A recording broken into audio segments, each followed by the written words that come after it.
Hi Silvestro, how are you? Thank you for joining us. We've obviously been on a journey for some time together, and I think we came across each other maybe 2.5, 3 years ago now, maybe 4 years ago. I approached you regarding the work that we were doing and the work that we wanted to do. Tell us a little bit about your background and where you were before that and what you're kind of doing now. Yeah, sure. Thanks, Christopher. Currently, I run my own consulting business based in Sydney here, have done so for about 13 years. Prior to that, I was the Chief Operating Officer for Metcash Limited, who was a ASX-listed business here in Sydney. And prior to that, worked with the Dairy Farm Group as the CEO of the cold storage supermarket business in Singapore.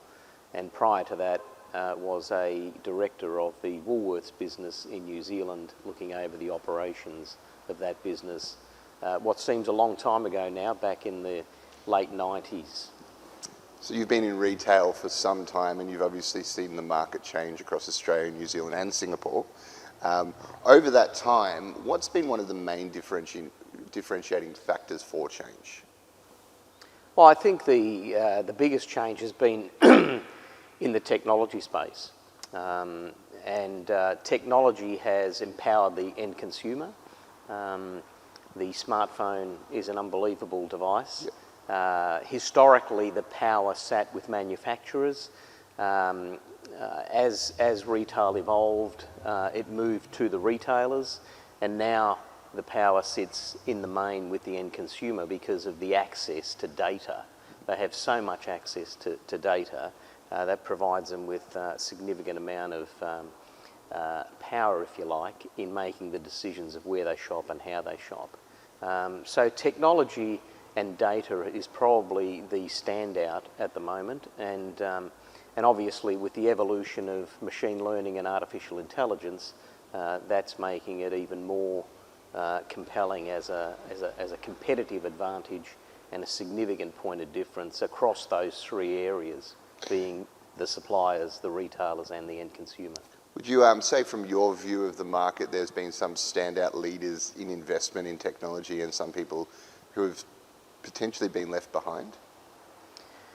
I think so. I think there's an enormous opportunity still with a large share of the Australian market in terms of data management and the use of artificial intelligence and leveraging data more intelligently, in particular in the independent space or small business space. Large chains tend to have the capacity to invest millions of dollars in technology and have for some time been leveraging their data intelligently through loyalty type programs. But a large portion of retail in Australia is also independent, and they don't have the luxury of millions of dollars to invest in technology. And as a result, what your business has done, for example, opens doors for those independent businesses across whatever category. It could be food and grocery, it could be liquor, it could be a chain of delicatessens or a chain of bakery stores. But it provides them with the ability then to really understand not just their end consumer and their own business, but how to better engage with their supplier base to drive more volume and more profitability. Very good. We're in a very interesting market here in Australia because essentially we're landlocked. Would you say that the same is globally? There have been some standouts as far as large enterprise retailers versus mid-market enterprise retailers versus here in the local market. I guess what I'm saying, have people, has the same pattern emerged globally from a technology competitiveness here versus in other markets? I think it's different in each market. If you look at the United States, there are some retailers, for example, Walmart, who historically have invested heavily in technology and understanding their consumers and understanding their supply chain. They obviously excelled in the early days because of that significant investment in technology. Smaller groups like HEB in Texas, which are an outstanding supermarket group out of Texas, they have significantly invested in technology and are reaping those rewards. Whole Foods is another operator in the United States that's done the same. But there are many that haven't. And those groups are and will continue to lag behind in gaining greater loyalty from their customer base and gaining greater support from their supplier base, as they lack the technology to understand those two components that they engage with each day. And I think that if you look at the United Kingdom, continental Europe, it's the same. I would think that Australia, in some ways, if you look at very large groups like, you know, what Woolworths is doing with their loyalty program, what Qantas has done with their loyalty program, they're fairly sophisticated, delivering very good results in terms of better understanding the customer and leveraging the data to improve overall performance. But in many cases, there's still a gap. And so I really think it depends on the individual industry or business rather than the geographic location of the country. That being said, I know that some people are more forward-thinking when it comes to technologies. Like you see, obviously, groups in Australia like Woolworths, who are a leader. You see some people like the Red Drop Group investing in technology, like, you know, us. What is it in the individual that kind of leans them more towards the development of these tools versus holding them back if they're in that mid-market sector? Well, I think it all comes down to vision, doesn't it? It's the ability to have vision and leadership to say, yes, this is something we're not doing. Yes, this is something that potentially will require us to invest considerable dollars, but at the same time it will provide us with a long-term sustainable competitive advantage if we do this right. So I think it comes back to the leadership and the vision of the people leading that business, be they the owners of the business or the CEO of the business, or whether it's a board making that final decision. It's always going to come back to, can you see over the hill that's standing in front of you, or are you just sitting in the valley and hoping that something's going to happen that's going to improve your position? We noticed that in Retail World this month, I believe it was Lou Jardine from Spa mentioned that grocers or the independents themselves should be investing in analytics and artificial intelligence. Do you think that's the same sentiment in the market? Well, I'm not sure if it's a sentiment held by everybody in the market, but I would certainly agree with Lou Jardine's commentary there. I read that article in Retail World, and certainly Lou is 100% right. If retailers, particularly independents, don't begin to leverage data more intelligently and understand the power of real-time data, whether that's data relating to their own business, their customer, or their supplier base, it doesn't matter, but the better they understand that data and the better they take ownership of that data. So historically, a lot of independents have been dependent on third parties to supply them information about their own data, which is insane. So I think if you're investing in retail analytics, if you're investing in supplier analytics, customer analytics through your loyalty programs, you're going to be one step ahead. And it's really, I don't see how independents, whether that's food and grocery or liquor, and again, when I say independents, I don't mean just supermarkets, independent owners of businesses are going to be able to compete successfully against major chains without A, taking ownership of their data, B, understanding their data, and C, investing in the technology that's going to allow them to have that capability, such as Tapestry. What do you think about our business model where we own no data at all, but we allow the retailer to unlock their data and sell it directly to their supplier base? Well, I just see that as a complete win-win for the retailer. At the moment, retailers, they have a heap of data, and they're either selling it as dumb data to a third party who then analyses that data and feeds it back to them in report form. That could be a month old by the time they get that report. So it's really useless in a world that's moving so rapidly. You need real-time data and you need to be nimble. I think that, you know, retailers need to take control of their data. They need to own their data, and I think your model allows them to do that. It allows them to do that. As you say, you don't have ownership of the data. All you do is enable. You're enabling the retailer to take advantage of all that wonderful data going through their point of sale system and then improve their results across multiple areas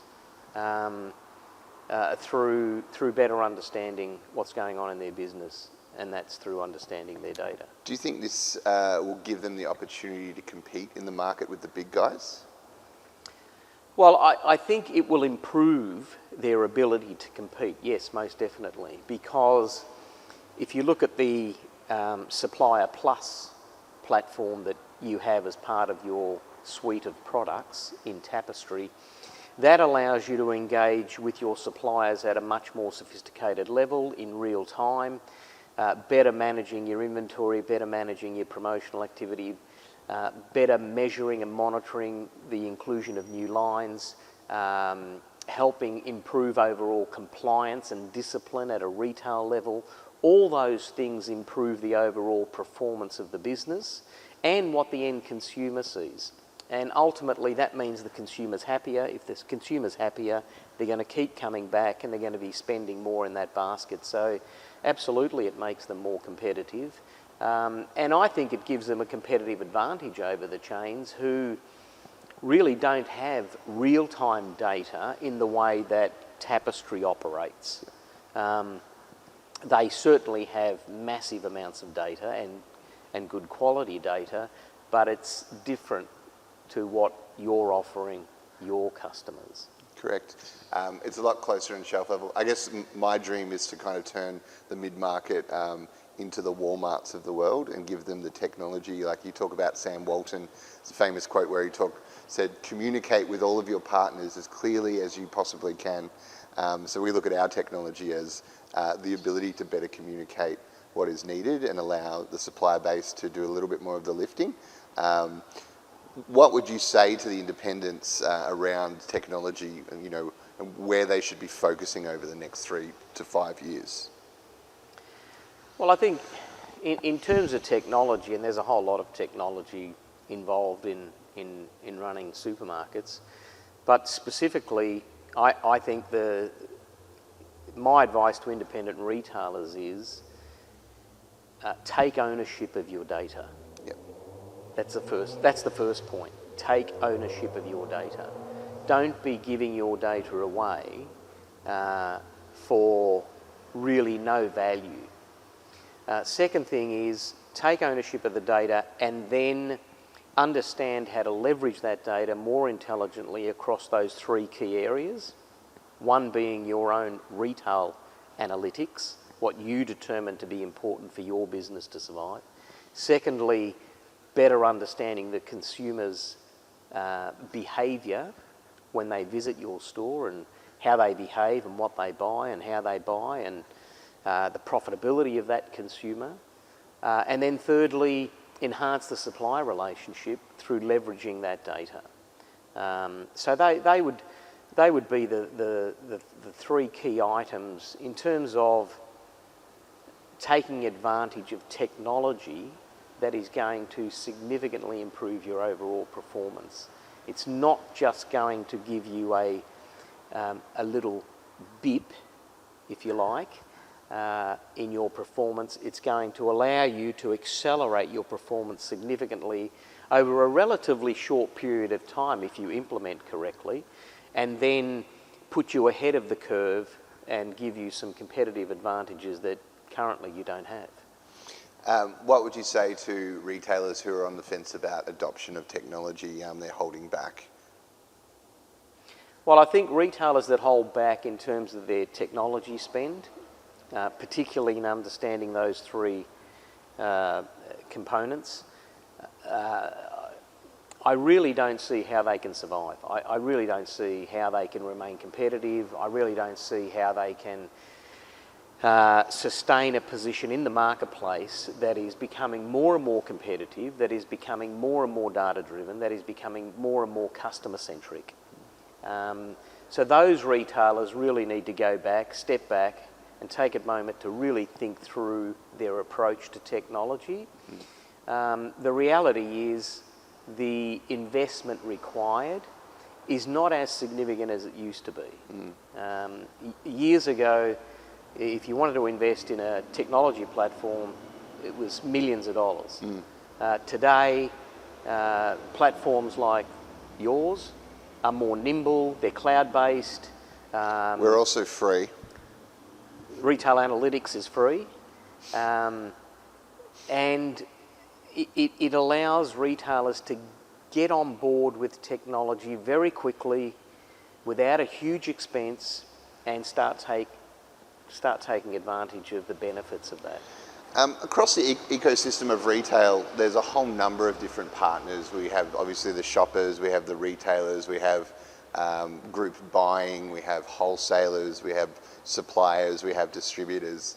When we look at the technology investment, obviously there's been a transfer of information between those in the past, and sometimes that information has ended up in hands that will use it elsewhere. What would you say to that ecosystem in that particular mid-market, in what they can potentially do with the power of data and analytics on their side? What could be the end outcome if they have a vision of where things could go for them if technology was not a detractor, was not holding them back? Do you think that category could grow?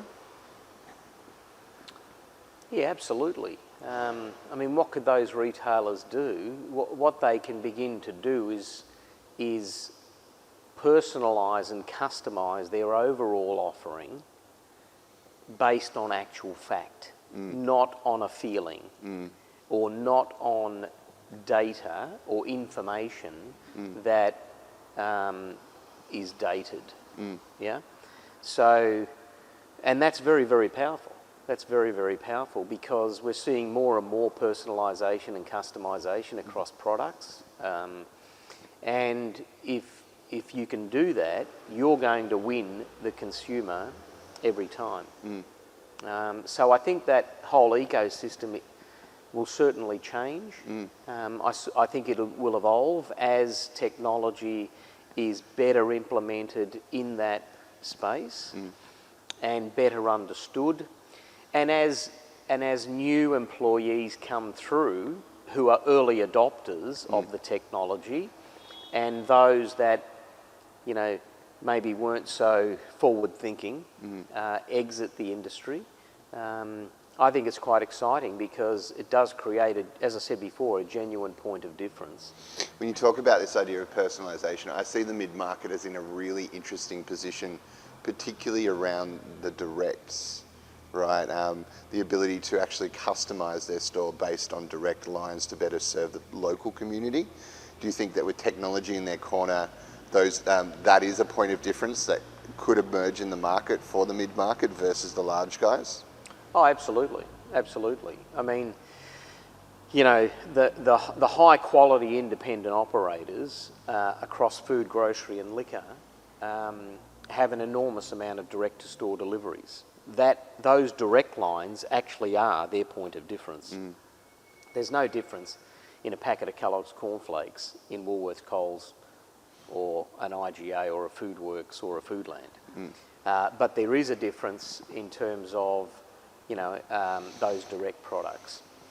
And therefore, if you're building your business on those direct products to create a point of difference, again, technology is critical because direct suppliers do not have the luxury of understanding what's happening with their products in store like Coca-Cola does, like PepsiCo do.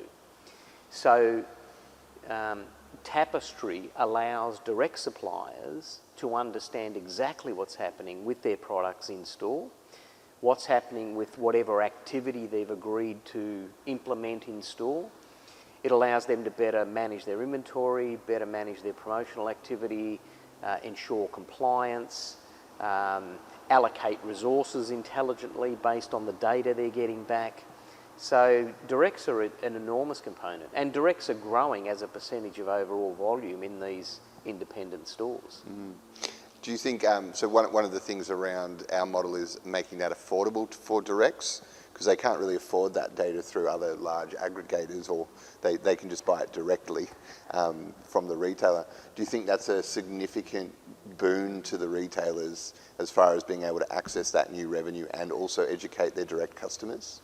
Oh, absolutely, absolutely. I think as I said before, it's a win-win. It's a win for the retailer in that they will generate new revenue from providing that data to the direct suppliers, and the direct suppliers win because for the first time they'll have access to real-time data across any SKU, any category, any store, any group that they deal with. And that's enormously powerful. You know, if you're a direct supplier of, pick a category, biscuits, and you can't see what's actually happening day to day in the 200 stores that your biscuits sell in, it makes it very difficult to manage the inventory. It makes it very difficult to allocate resources. It makes it very difficult to understand if a particular promotion has worked. It makes it very difficult to understand if a new product launch has been successful or if it's failed, or where has it failed and where has it been successful and then why. So again, I see great value on both sides of the coin there. And for the retailer, there is absolutely zero downside here, because they don't just create a new revenue stream through the engaging with the direct suppliers, they're improving the overall performance of those products in their store that then enhances their volume and their profitability. We look at this idea, it's not about the data itself. Like, people are obsessed with it, but it's actually about bringing people closer together. So bringing the suppliers, the retailers and the shoppers closer together. Absolutely. Creates a personal relationship. It brings the suppliers much closer to the retailer. And you will see an enhanced relationship form between the buyer or the category manager and the direct supplier. Without a doubt, the relationship will become significantly more transparent, it'll become significantly more trusted, and it will become significantly more strategic in nature. Do you think the result of that is an increase in margin? Absolutely, absolutely. I do have another question. We talked about this ecosystem of players, particularly in this market. Where does the power currently lie in this market across that ecosystem of players? Well, the power sits with whoever has the data.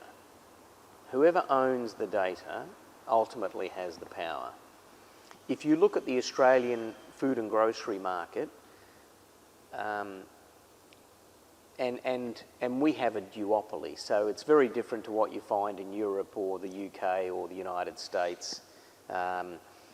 So Australia's probably not a great example, but the power definitely sits with the people that have ownership of the data and have the ability to manipulate that data and do with that data what they wish to improve their own position. So in Australia's case, it certainly sits with the key chain, the big chains, and secondary, you know, it probably sits with the more sophisticated manufacturers.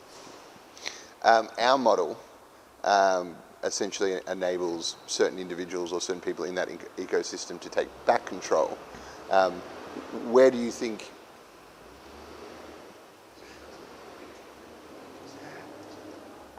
under our model, where does the power sit? Well, under the tapestry AI model, the power sits with the retailer, with the independent operator, with the person whose data it ultimately is.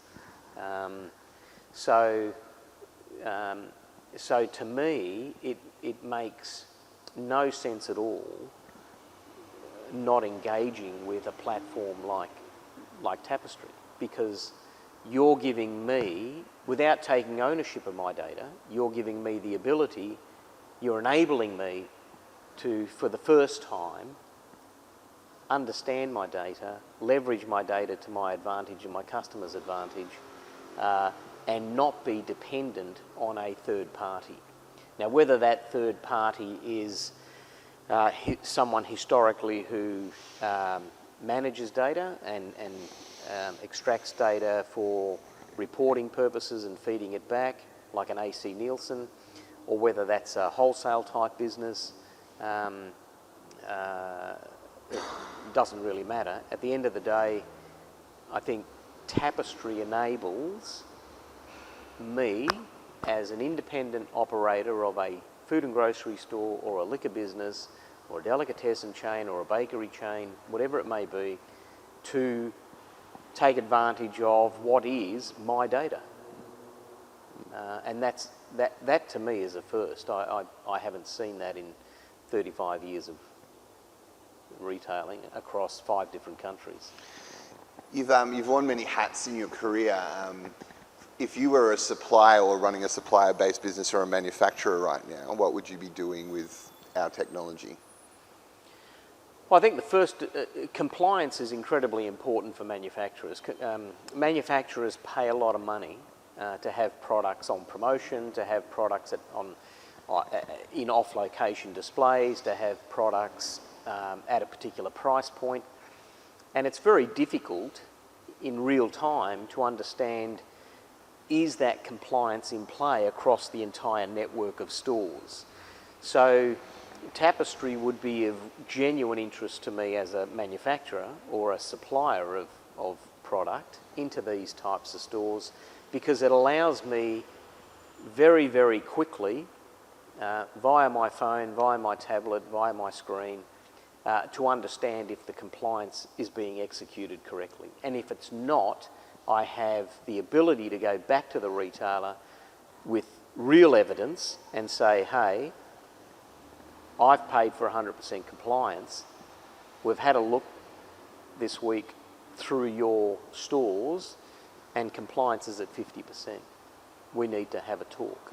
If they had Tapestry installed, which by default we're in a number of point of sales now as a feature, would you release more margin to them if they could increase their compliance? Well, I think suppliers pay for compliance and they pay for shelf space. So if you are a retailer that is very good at execution and you're complying 100% with each initiative that you strike with the supplier base, most definitely you would be able to realise more margin and more profitability through that relationship because of your compliance record, without a doubt. There's a number of technology providers across this ecosystem of relationships. What's your current take on those technology providers in the current market? Look, I think a lot of the point of sale providers, and I think that's what you're talking about, point of sale providers. I think a lot of the point of sale providers, particularly in the independent space, and again, across different categories, I think they do a fair job, but in the area of artificial intelligence, machine learning, and real-time analytics, they have an enormous gap.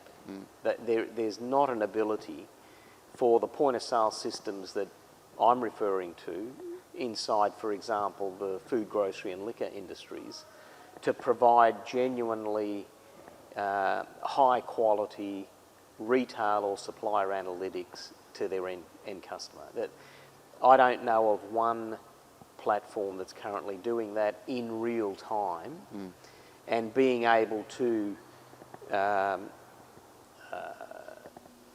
continuously enhance that modelling, which is what Tapestry can do over time.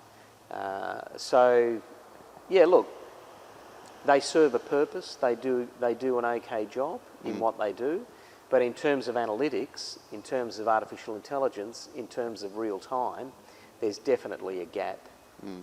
And again, I think one of the reasons that you're seeing point of sale providers reaching out and saying, hey, can we reach some sort of partnership here to leverage Tapestry inside our POS system? I think the reason for that is exactly the reason I've just said, and that is they have a gap. They've identified the gap. It's far too expensive to try and develop that technology themselves, so they're looking for partners, and Tapestry's a perfect fit. I want to talk a little bit before we finish about, back on your career. Why this sector? Why did you choose this? That's a good question. I think initially I didn't actually choose it.